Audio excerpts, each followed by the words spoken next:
지긋지긋한 여드름, 약을 써도 왜 자꾸만 재발하는 걸까요? 혹시 이런 생각 해보신 적 없으세요? 어쩌면 우리가 여드름과 싸우는 방식 그 자체가 문제일 수 있다는 거요. 그래서 오늘은 항생제 없이 여드름을 잡는 아주 새로운 접근법을 한번 들여다볼까 합니다. 정말 그렇죠. 좋은 치료제들이 얼마나 많이 나왔습니까? 그런데도 왜 이 싸움은 점점 더 힘겹게만 느껴지는 걸까요? 그 답을 찾으려면 우선 우리의 적이 누군지부터 정확히 알아야겠죠? 사실 우리 피부는요, 눈에 보이지 않는 전쟁터나 다름없습니다. 그곳에선 매일 여드름과의 치열한 전쟁이 벌어지고 있죠. 자, 그럼 이 전쟁을 일으키는 주범, 그 녀석부터 한번 만나보시죠. 바로 이 녀석입니다. C. 에크네스라는 여드름균이 범인이죠. 평소에는 그냥 조용히 지내는데 조건만 맞으면 바로 돌변해서 모공 속에서 염증을 일으키는 겁니다. 그래서 수십 년 동안 우리의 공격 목표는 단 하나, 바로 이 균이었어요. 원인이 박테리아니까 당연히 우리의 주 무기는 항생제였죠. 그게 가장 확실하고 또 가장 강력한 방법이었으니까요. 수십 년 동안이나요. 그런데요, 만약에 우리가 가장 믿었던 이 무기가 우리도 모르는 사이에 더 무서운 적을 치우고 있었다면 어떨까요? 바로 항생제 내성이라는 골치 아픈 문제 때문에 이제는 완전히 새로운 차원의 무기가 필요해진 겁니다. 그래서 이 전쟁터에 새롭게 등장한 영웅이 있습니다. 바로 양성자수라는 건데요. 이름은 좀 생소하죠. 하지만 여드름 전쟁의 판도를 완전히 뒤집을 수 있는 엄청난 잠재력을 가졌다고 해요. 대체 이게 뭘까요? 이름은 좀 어렵게 들릴 수 있는데 원리는 생각보다 간단해요. 아주 순수한 수소이온, 그러니까 양성자라고 부르는 입자가 고농도로 녹아있는 특별한 물, 딱 그겁니다. 그럼 이 특별한 물이 대체 어떻게 여드름균을 공격한다는 걸까요? 자, 여기서부터가 정말 재밌습니다. 이 양성자수라는 게요, 그냥 한 가지 방법으로만 공격하는 게 아니에요. 아주 똑똑하게 두 가지 전략을 동시에 구사합니다. 한번 보실까요? 자, 공격 계획은 이렇습니다. 첫 번째, 양성자가 마치 챙처럼 날아가서 여드름균의 방어막, 그러니까 세포벽을 그냥 물리적으로 뚫어버리는 거예요. 이건 직접 타격이죠. 그리고 두 번째, 여기서 끝나는 게 아니라 동시에 피부 전체를 산성 환경으로 싹 바꿔버리는 겁니다. 여드름균 입장에서는 발붙일 곳이 아예 사라져버리는 거죠. 자, 이제부터가 정말 중요한 얘기입니다. 왜 이 새로운 공격 방식이 그렇게 중요하냐?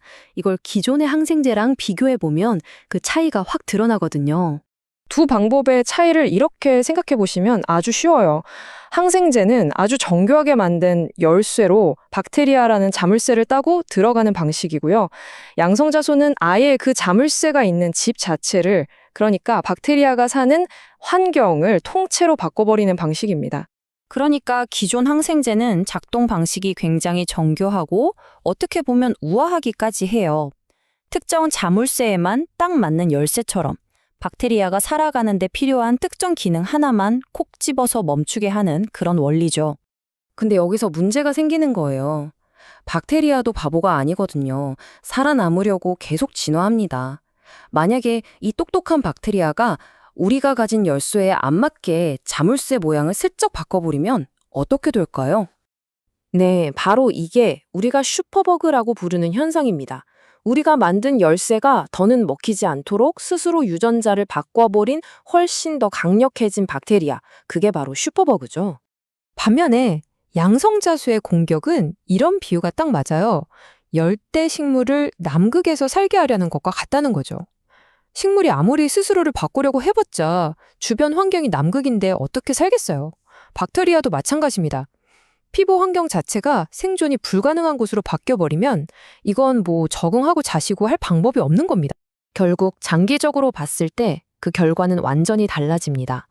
항생제에 맞서서 박테리아는 어떻게든 더 강한 자물쇠를 만들어서 살아남으려고 하지만 양성자수가 만들어버린 척박한 환경에서는 그냥 버티지 못하고 파괴되는 거죠. 내성이 생길 틈 그 자체를 주지 않는 겁니다. 그러니까 이 방식은 단순히 여드름 하나 잡는 문제에서 그치는 게 아닙니다. 어쩌면 이건 전 세계가 골머리를 앓고 있는 항생제 내성, 이 거대한 문제에 대한 아주 중요한 실마리가 될 수도 있다는 거죠. 그리고 또 중요한 게 있어요. 이게 그냥 무작정 파괴만 하는 공격이 아니라는 점입니다.